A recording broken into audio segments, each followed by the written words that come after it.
Hello everyone, welcome to channel learn with ease. आज हम solve करेंगे जर्नल चैप्टर से question number 25, 26 and 27। Chapter 9 DK Goyal की book से class 11 accounts. Online classes, online tuitions के लिए आप मुझे स्क्रीन पर दिए गए नंबर पर व्हाट्सएप कर सकते हो अपना नाम और क्लास। और आप अगर सॉल्यूशन ढूंढ रहे हो टीएस ग्रेवाल और DK Goyal new edition book के, तो चैनल के होम टैब पर क्लिक करो। आपको सॉल्यूशंस अपलोडेड मिलेंगे। पोस्ट सेक्शन में एमसीक्यूज मिलेंगे क्विज की फॉर्मेट में, और एमसीक्यूज के सॉल्यूशंस है शॉर्ट सेक्शन में। तो बहुत कुछ है चैनल पर, विजिट द चैनल। अच्छा लगे तो शेयर और सब्सक्राइब जरूर करना। क्वेश्चन नंबर 25 में आपको ट्रांजेक्शन्स दी है जिसे आपको जर्नल एंट्री में कन्वर्ट करना है। आई होप जर्नल एंट्री अब आपके लिए बहुत इजी हो गई है। तो इसको कैसे कन्वर्ट करेंगे, ध्यान से समझो। यहां पर हमने एक बिल्डिंग खरीदी है 1,50,000 की, और इस पर आपने 10,000 के एक्सपेंस भी किए। तो जब आप नई एसेट को खरीदते हो तो जो भी उस पर आप एक्सपेंस करते हो वो उसी की कॉस्ट में ऐड होगा। तो बिल्डिंग और दूसरा आपने पेमेंट की है, तो क्या इंक्लूड हो जाएगा यहाँ पर, कैश। तो बिल्डिंग आपकी एसेट है, आ रही है, तो आप क्या करोगे, डेबिट करोगे। और कैश अगर आपने पे किया है, ये भी एसेट है, अगर एसेट जाएगी तो आप क्रेडिट करोगे। तो सिंपल एंट्री हो गई, building account debit to cash account 1,60,000। इसके बाद 20,000 रुपीज हमें सतीश से लेने थे, लेकिन सतीश हो गया है फाइनेंशियली वीक और वो पेमेंट आपको नहीं कर सकता। तो उसने सिर्फ 60 पैसे पे किया है, मतलब जितना आपको अमाउंट लेना था उसका 60% उसने पे किया। बाकी क्या हुआ, बाकी का पैसा डूब गया। तो यहां पर जो आपको अमाउंट मिली वो तो हो गया कैश। दूसरा जो पैसा डूब गया वो बैड डेट्स और सतीश का अकाउंट, ये भी तो आपको एंटर करना पड़ेगा यहाँ पर। इसके अकाउंट को भी तो क्लियर करके क्लोज करना होगा। तो कैश आपके पास आ रहा है, एसेट आएगी तो डेबिट करोगे। अब आपका जो पैसा डूब गया वो नुकसान है, नुकसान है, एक्सपेंस है, तो आप क्या करोगे, डेबिट करोगे। और सतीश जो डेटर है, अब इसका अकाउंट आपको क्लोज करना है पर्सनल अकाउंट में, आप इसको क्या करोगे, क्रेडिट करोगे। डेटर आपकी एसेट होती है और एक एसेट आपकी खत्म हो गई, तो आप उसको क्या करोगे, डिक्रीज हो रही है तो क्रेडिट करोगे। कितनी अमाउंट से, आपको लेने थे 20,000 जिसमें से 60% पेमेंट मिली है, मतलब 12,000 आपको मिले, 8,000 डूब गए बैड डेट्स। तो अमाउंट हो गई आपकी कैश में तो 12,000। इसके बाद bad debts account debit 8,000 to Satish account 20,000। Clear है। इसके बाद हमने फर्नीचर रिपेयर कराया। अब ये कोई नया फर्नीचर नहीं है, पुराना फर्नीचर है। अगर नया होता तो लिखा होता कि आपने कोई नए फर्नीचर को रिपेयर कराया। अगर नया फर्नीचर होता तो आप इस रिपेयर के एक्सपेंस को फर्नीचर अकाउंट में ही डेबिट करते। लेकिन अब ये आपने कोई पुराना फर्नीचर रिपेयर कराया, तो रिपेयर एक्सपेंस रेवेन्यू एक्सपेंडिचर होगा, और पेमेंट कर रहे हो तो कैश। रिपेयर आपका एक्सपेंस है तो डेबिट करोगे, और कैश आपकी एसेट है, डिक्रीज हो रही है तो क्रेडिट करोगे। एंट्री हो जाएगी आपकी repairs account debit to cash account 500। Next, अब प्रोप्राइटर जो ओनर है वो अपने पर्सनल यूज के लिए बिजनेस से 5,000 रुपीज कैश और 2,000 रुपीज का स्टॉक विड्रॉ कर रहा है। तो जब ओनर पैसा या कोई भी चीज विड्रॉ करता है तो वो उसकी ड्रॉइंग्स है। तो ड्रॉइंग्स, दूसरा उसने कैश विड्रॉ किया, और जो स्टॉक उसने विड्रॉ किया वो परचेजेस। तो ड्रॉइंग्स आपका पर्सनल अकाउंट है। ओनर अगर रिसीव कर रहा है, रिसीवर है, तो आप डेबिट करोगे। परचेज जिसमें आप स्टॉक को रिकॉर्ड करते हो। अब ये स्टॉक आपने सेल नहीं किया, आपने पर्सनल के लिए, पर्सनल यूज के लिए विड्रॉ किया, तो उतनी अमाउंट का स्टॉक आपका डिक्रीज हो गया। तो जो ये स्टॉक है, एक्सपेंस अगर डिक्रीज होगा तो क्रेडिट करोगे। कैश आपका विड्रॉ हो रहा है तो डिक्रीज हो रहा है, एसेट डिक्रीज होगी तो क्रेडिट करोगे। एंट्री हो जाएगी, टोटल ड्रॉइंग्स हो गई आपकी 7,000 की। तो drawings account debit 7,000 to purchases account 5,000 to cash account 2,000। I hope आपको समझ में आ गया। जब भी हम कुछ भी सामान लाते हैं स्टॉक के लिए, स्टॉक सेल करने के लिए लेकर आते हैं, और उसमें से कुछ सामान घर के लिए यूज के लिए ले जाएंगे, तो वो क्या होगा, वो एक्सपेंस आपका बिजनेस में काउंट नहीं होगा। उतनी अमाउंट का आप एक्सपेंस माइनस कर देते हो कि ये तो मेरे बिजनेस में यूज ही नहीं हो रहा। तो वही हमने यहां पर किया, जो 2,000 का स्टॉक ओनर ने अपने पर्सनल यूज के लिए निकाल लिया, तो वो बिजनेस का एक्सपेंस नहीं, अब वो आप ड्रॉइंग्स अकाउंट में ट्रांसफर करोगे। इसके बाद हमने कुछ एसेट्स खरीदी हैं। आयरन सेफ, फाइलिंग कैबिनेट और कंप्यूटर, ये सब कुछ आपका ऑफिस इक्विपमेंट में कवर होगा। इसके बाद पोस्टेज और स्टेशनरी, ये आपके एक्सपेंस है, नॉमिनल अकाउंट है। जो आपने एसेट खरीदी वो तो ऑफिस इक्विपमेंट में आ गई। जो आपके पोस्टेज और स्टेशनरी है, अगर ये खरीद रहे हो तो ये तो एक्सपेंस है, ये एसेट नहीं है। और आपने पेमेंट की तो कैश, तो एसेट आएगी तो आप डेबिट करोगे, एक्सपेंस है तो डेबिट करोगे। और आपने पेमेंट की, कैश आपका डिक्रीज हुआ तो आप क्या करोगे, क्रेडिट करोगे। कितनी अमाउंट से, ध्यान से समझना। यहां पर टोटल आपने 15,000 प्लस 5,000 प्लस 12,000, 32,000 के ऑफिस इक्विपमेंट खरीदे। तो office equipment account debit 32,000, postage account debit 200, stationery account debit 150, payment कर रहे हो तो to cash account 32,350। Electricity expenses की पेमेंट किए तो इलेक्ट्रिसिटी एक्सपेंसेस अकाउंट डेबिट, और कैश आप पे कर रहे हो तो कैश अकाउंट आपका क्रेडिट हो जाएगा। पेमेंट कर रहे हो ना, कैश आपका डिक्रीज हो गया तो ये क्रेडिट होगा। तो entry simply electricity to cash account 1,600। अब ये वाली जो जर्नल एंट्रीज है ये बहुत सिंपल हो गई आपके लिए। अब मुझे इतना एक्सप्लेन करने की जरूरत नहीं है, क्योंकि अब आई होप आप चुटकियों में जर्नल एंट्रीज बना पा रहे हो। इसके बाद हमारी जो एसेट हमने उसको यूज किया तो उस पर हम एक अमाउंट लगाएंगे डेप्रिसिएशन के लिए। तो वो डेप्रिसिएशन आपके लिए एक्सपेंस है, और जो डेप्रिसिएशन अगर आपने लगाया तो मशीनरी की वैल्यू डिक्रीज हो गई, तो डेप्रिसिएशन एक्सपेंस है तो डेबिट करोगे। और मशीनरी जिसकी एसेट की वैल्यू डिक्रीज होगी तो क्या करोगे, क्रेडिट करोगे। कितने अमाउंट से, 75,000 का 10%, 7,500। तो एंट्री होगी depreciation account debit to machinery account 7,500। Clear है। इसके बाद 6,000 रुपीज की वेजेस जो आपने अभी तक पे नहीं किए, आपने सर्विसेज ले ली है लेकिन उसकी पेमेंट नहीं की तो वो लाइबिलिटी बन गई। तो वेजेस एक्सपेंस आप रिकॉर्ड करोगे, डेबिट करोगे। अगर पेमेंट कर देते तो कैश अकाउंट आ जाता, अगर पेमेंट नहीं की तो ये आपकी liability, outstanding wages personal account है, लाइबिलिटी है तो क्रेडिट करोगे। एंट्री क्या हो जाएगी, wages account debit to outstanding wages account 6,000। Question number 26 में भी आपको ट्रांजेक्शन्स दी है जिसे आपको जर्नल एंट्री में कन्वर्ट करना है। तो पहली ट्रांजेक्शन है कि हमने स्टॉक खरीदा है कैश में, और उसके ऊपर आपने कार्टेज भी पे की है। तो जो आप स्टॉक ऑफिस तक लेकर आ रहे हो, गोडाउन तक लेकर आ रहे हो, वो कार्टेज आपकी डायरेक्ट एक्सपेंस है जिसे हम कहेंगे कार्टेज इनवर्ड्स। तो परचेजेस, कार्टेज इनवर्ड और पेमेंट कर रहे हो तो कैश, ये तीन चीजें इन्वॉल्व हो रही है। तो परचेज हमारा एक्सपेंस है, नॉमिनल अकाउंट, क्या करोगे, डेबिट करोगे। कार्टेज इनवर्ड्स ये भी नॉमिनल अकाउंट, एक्सपेंस है तो डेबिट करोगे। कैश आपने पेमेंट की है, क्या करोगे, क्रेडिट करोगे। तो अब यहां पर आपकी एंट्री हो गई, purchases account debit 25,000, cartage inward account debit 200, to cash account 25,200। इसके बाद आपने स्टॉक खरीदा है 40,000 का सुधीर से, लेकिन इस बार आपने क्रेडिट पर खरीदा, उधार पर, और आपने इस पर कार्टेज की पेमेंट की है 500। तो एक तो आ गया आपका स्टॉक, दूसरा कार्टेज इनवर्ड, तीसरा आपका सुधीर जिसको आपने अभी पेमेंट नहीं की, और तीसरा आप जो कार्टेज है उसकी पेमेंट कर रहे हो कैश। तो यहां पर परचेज और कार्टेज इनवर्ड ये तो आपके हो गए नॉमिनल अकाउंट, एक्सपेंस है तो डेबिट करोगे। सुधीर आपका क्रेडिटर है जिसको आपने अभी पेमेंट नहीं की, लाइबिलिटी है तो क्या करोगे, क्रेडिट करोगे। और कैश आपने पे किया, एसेट अगर डिक्रीज होगी तो क्रेडिट करोगे। तो एंट्री क्या हो जाएगी, purchases account debit 40,000, cartage inwards account debit 500, to Sudhir account 40,000, to cash account 500। Clear है। इसके बाद आपने जो मशीनरी 20,000 की खरीदी, इस पर 500 रुपीज कार्टेज पे की और 300 इंस्टॉलेशन। तो ये जितना भी आपने स्टार्टिंग में एक्सपेंस किया, नई एसेट को खरीदने में जो भी आपने स्टार्टिंग में एक्सपेंस किया, वो सारा का सारा उसकी कॉस्ट में ही ऐड होगा। यहां पर आप कैरियर जो है इसको कार्टेज इनवर्ड में नहीं डालोगे। ये एसेट आपने खरीदी है, स्टॉक नहीं खरीदा। स्टॉक आपका रेवेन्यू एक्सपेंडिचर है, लेकिन जो ये मशीनरी आपने खरीदी है ये आपकी कैपिटल एक्सपेंडिचर है। तो इस पर आपने जो भी फर्दर एक्सपेंस किया वो इसकी कॉस्ट में ऐड होगा, तो मशीनरी और दूसरा कैश। दो चीजें इन्वॉल्व होगी।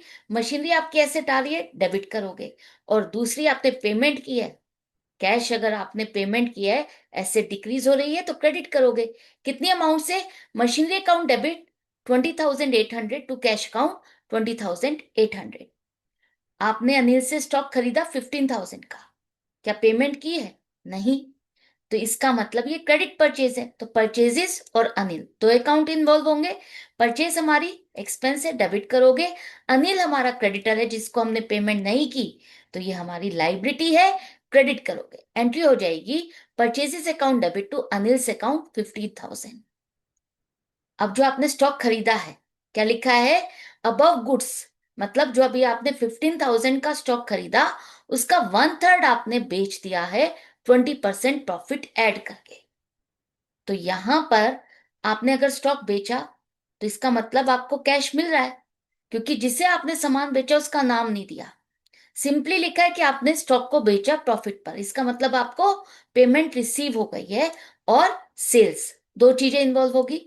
तो कैश आपके पास आया, डेबिट करो, और सेल आपकी इनकम है, क्रेडिट करोगे। कितनी अमाउंट से? 15,000 का 1/3 5,000, इस पर 20% प्रॉफिट ऐड किया 1,000, और आपने इसको बेचा 6,000 में। तो एंट्री होगी cash account debit to sales account 6,000। Next transaction में आपने सामान बेचा है 12,000 रुपीज की कॉस्ट का। 12,000 रुपीज का आपने ये स्टॉक खरीदा था, जिस पर आपने 25% प्रॉफिट ऐड किया और 10% रेट डिस्काउंट पर बेचा एक्स को। क्या एक्स ने यहां पर पेमेंट की है? नहीं। तो इसका मतलब ये क्रेडिट सेल है। अगर आपकी कैश सेल होती तो यहां पर लिखा होता कि एक्स ने पेमेंट कर दी है, या आपने कैश रिसीव किया। जब ये ऐसा कुछ भी नहीं दिया और आपके पास डेटर का नाम है, तो आप ये मान के चलोगे कि ये क्रेडिट सेल है। तो एक्स और दूसरा आपकी सेल्स, ये दो चीजें इन्वॉल्व होगी। ट्रेड डिस्काउंट आपकी बुक्स में रिकॉर्ड नहीं होता, तो डिस्काउंट अलाउड यहां पर नहीं आएगा। तो एक्स हमारा डेटर है, एसेट है तो आप डेबिट करोगे। सेल आपकी इनकम है तो क्या करें? क्रेडिट करेंगे। तो कितनी अमाउंट से? 12,000 की कॉस्ट पर आपने 25% प्रॉफिट ऐड किया 3,000, 15,000 हो गई लिस्ट प्राइस, जिस पर आपने 10% रेट डिस्काउंट दिया 1,500, तो आपने इसे बेचा 13,500 में। तो जो हमारी सेल है वो रिकॉर्ड होगी 13,500 से। तो X account debit 13,500 to sales account 13,500। आपका जो फर्नीचर है 10,000 का, इस पर आपने डेप्रिसिएशन लगाया 20%। तो डेप्रिसिएशन हमने यूज किया है तो एक्सपेंस है, और फर्नीचर हमारी एसेट की वैल्यू डिक्रीज हो रही है, फर्नीचर आ गया। तो डेप्रिसिएशन नॉमिनल अकाउंट, एक्सपेंस है, डेबिट करोगे। फर्नीचर एसेट की वैल्यू डिक्रीज हो रही है तो क्रेडिट करोगे। कितनी अमाउंट से? 10,000 का फर्नीचर है, इस पर 20% 2,000 का आपने डेप्रिसिएशन लगाया, तो depreciation account debit to furniture account 2,000। अब आपने चैरिटी में 500 रुपीज कैश बांट दिया और गुड्स 2,000 रुपीज के बांट दिए। तो चैरिटी क्या है? एक तरह से एक्सपेंस है। आपने कैश दिया तो कैश डिक्रीज हो गया, दूसरा स्टॉक दिया तो स्टॉक आपका परचेज में से डिक्रीज हो गया।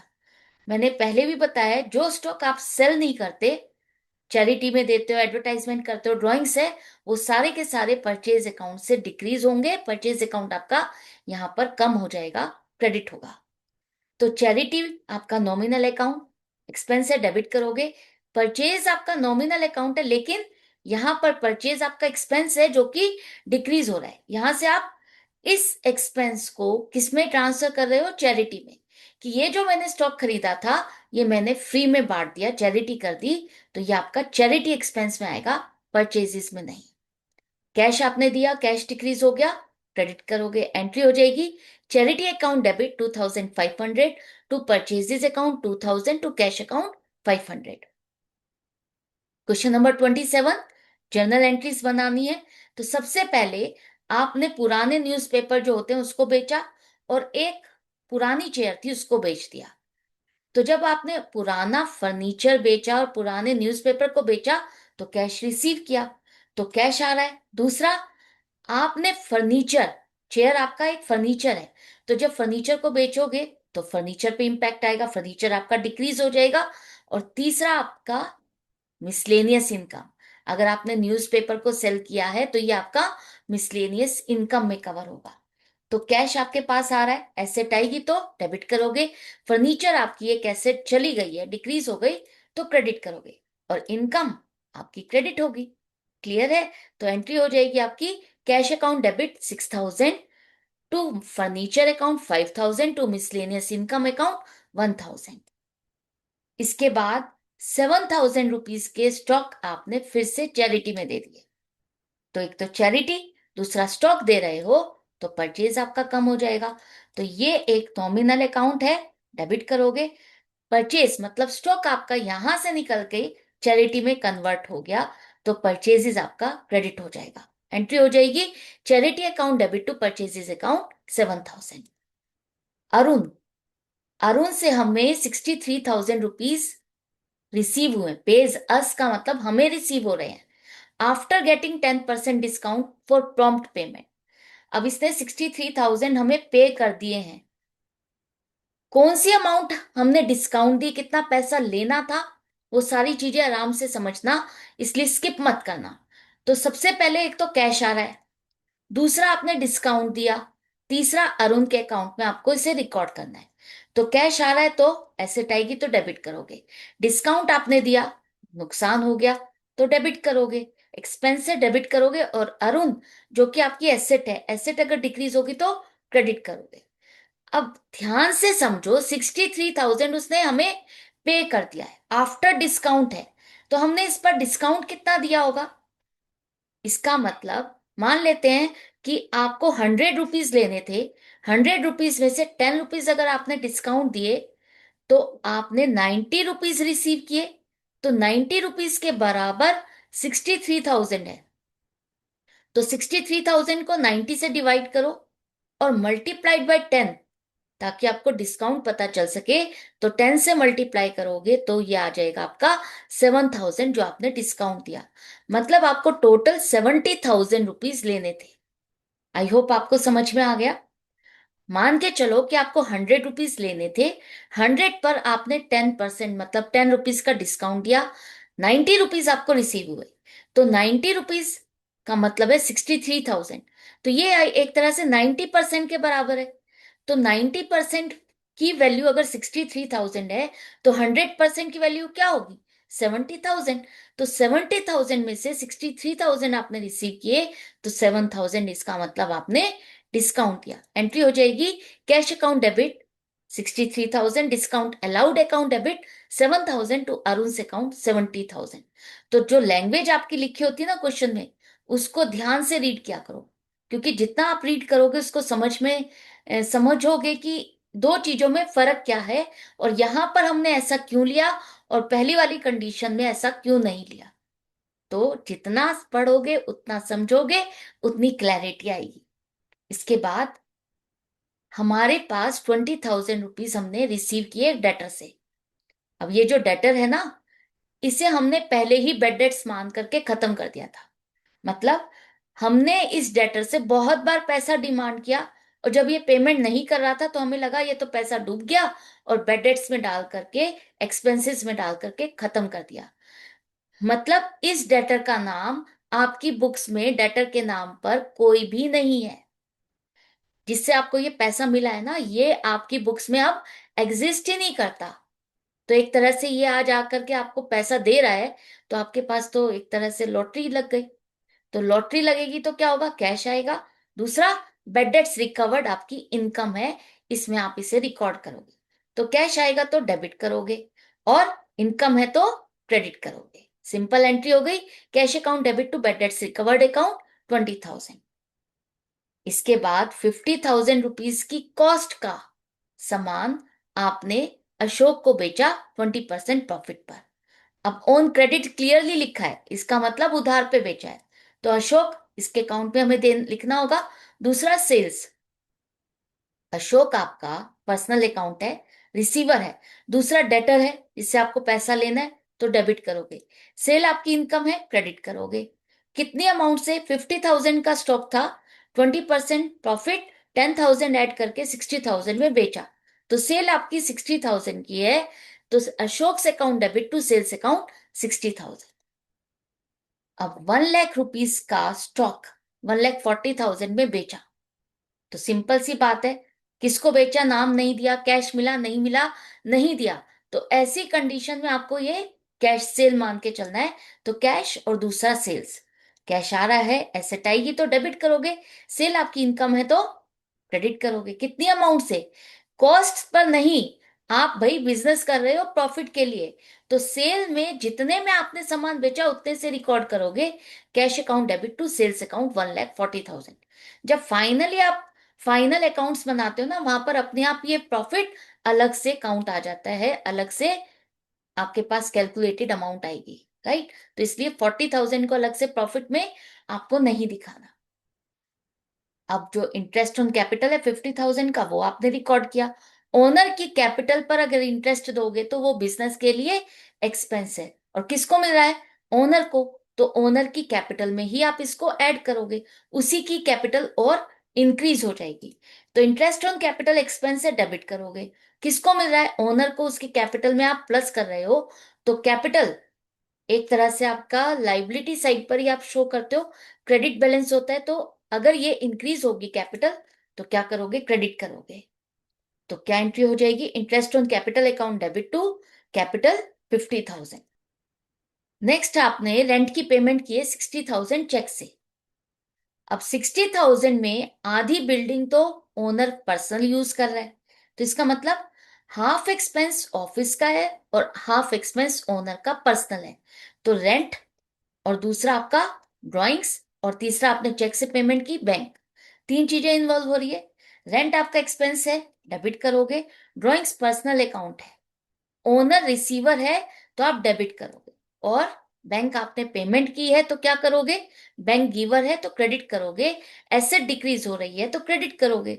तो एंट्री क्या हो जाएगी, rent account debit 30,000, drawings account debit 30,000 to bank account 60,000। Outstanding salary है आपकी 30,000, किसी की सर्विसेज ले ली तो वो सैलरी में आएगा, लेकिन पेमेंट नहीं की है तो लाइबिलिटी हो गया आउटस्टैंडिंग सैलरी। तो सैलरी आपका एक्सपेंस है, डेबिट करोगे। पेमेंट नहीं की है, पर्सनल अकाउंट में ये एक तरह से गिवर है, इसने आपको सर्विसेज दी है लेकिन आपने इसको पेमेंट नहीं की, लाइबिलिटी है, क्रेडिट करोगे। तो एंट्री हो जाएगी salary account debit to outstanding salary account 30,000। तो ये क्वेश्चन भी कंप्लीट हो गया।